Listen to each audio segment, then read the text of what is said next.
Sejam muito bem-vindos. Bíblia para ouvir. Chegou a Derbe e depois a Listra, onde vivia um discípulo chamado Timóteo. Sua mãe era uma judia convertida e seu pai era grego. Os irmãos de Listra e Iconio davam bom testemunho dele. Paulo, querendo levá-lo na viagem, circuncidou-o por causa dos judeus que viviam naquela região, pois todos sabiam que seu pai era grego. Nas cidades por onde passavam, transmitiam as decisões tomadas pelos apóstolos e presbíteros em Jerusalém, para que fossem obedecidas. Assim as igrejas eram fortalecidas na fé e cresciam em número cada dia. Paulo e seus companheiros viajaram pela região da Frígia e da Galácia, tendo sido impedidos pelo Espírito Santo de pregar a palavra na província da Ásia. Quando chegaram à fronteira da Mísia, tentaram entrar na Bitínia, mas o Espírito de Jesus os impediu. Então, contornaram a Mísia e desceram a Troade. Durante a noite Paulo teve uma visão, na qual um homem da Macedônia estava em pé e lhe suplicava: passe a Macedônia e ajude-nos. Depois que Paulo teve essa visão, preparamo-nos imediatamente para partir para a Macedônia, concluindo que Deus nos tinha chamado para lhes pregar o Evangelho. Partindo de Troade, navegamos diretamente para Samotrácia e, no dia seguinte, para Neápolis. Dali partimos para Filipos, na Macedônia, que é colônia romana e a principal cidade daquele distrito. Ali ficamos vários dias. No sábado saímos da cidade e fomos para a beira do rio, onde esperávamos encontrar um lugar de oração. Sentamo-nos e começamos a conversar com as mulheres que se haviam reunido ali.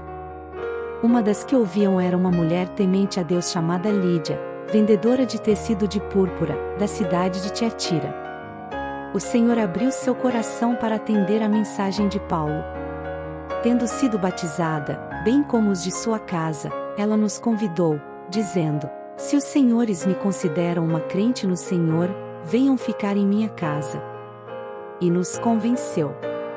Certo dia, indo nós para o lugar de oração, encontramos uma escrava que tinha um espírito pelo qual predizia o futuro.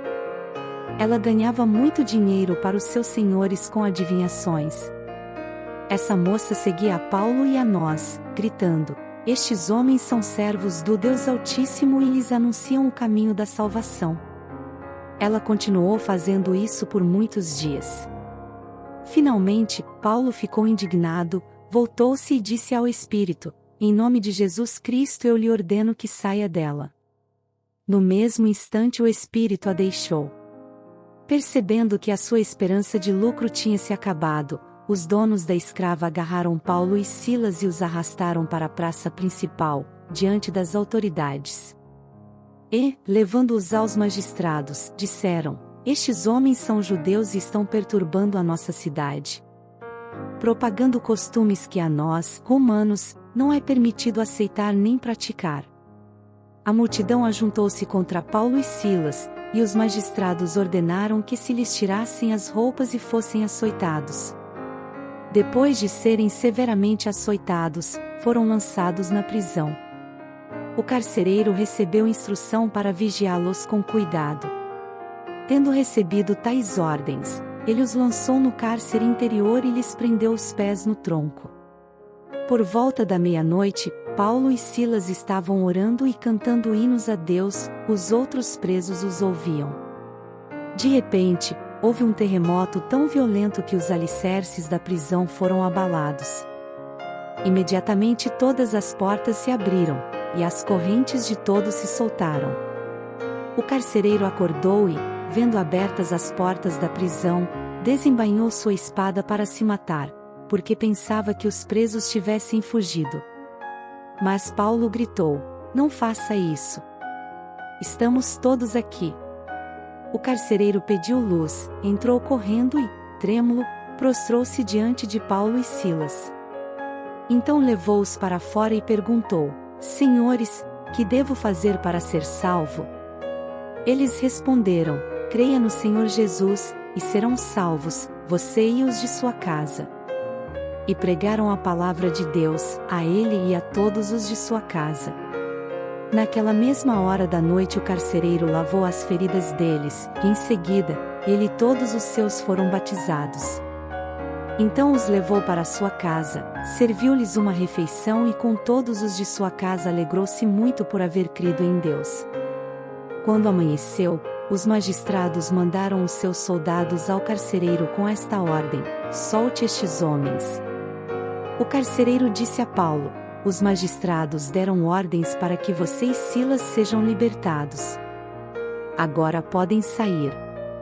Vão em paz. Mas Paulo disse aos soldados: sendo nós cidadãos romanos, eles nos açoitaram publicamente sem processo formal e nos lançaram na prisão. E agora querem livrar-se de nós secretamente. Não. Venham eles mesmos e nos libertem. Os soldados relataram isso aos magistrados, os quais, ouvindo que Paulo e Silas eram romanos, ficaram atemorizados.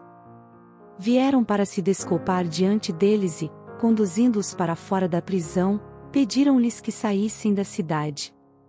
Depois de saírem da prisão, Paulo e Silas foram à casa de Lídia, onde se encontraram com os irmãos e os encorajaram. E então partiram. Se inscreva para receber mensagens da palavra de Deus para seu coração.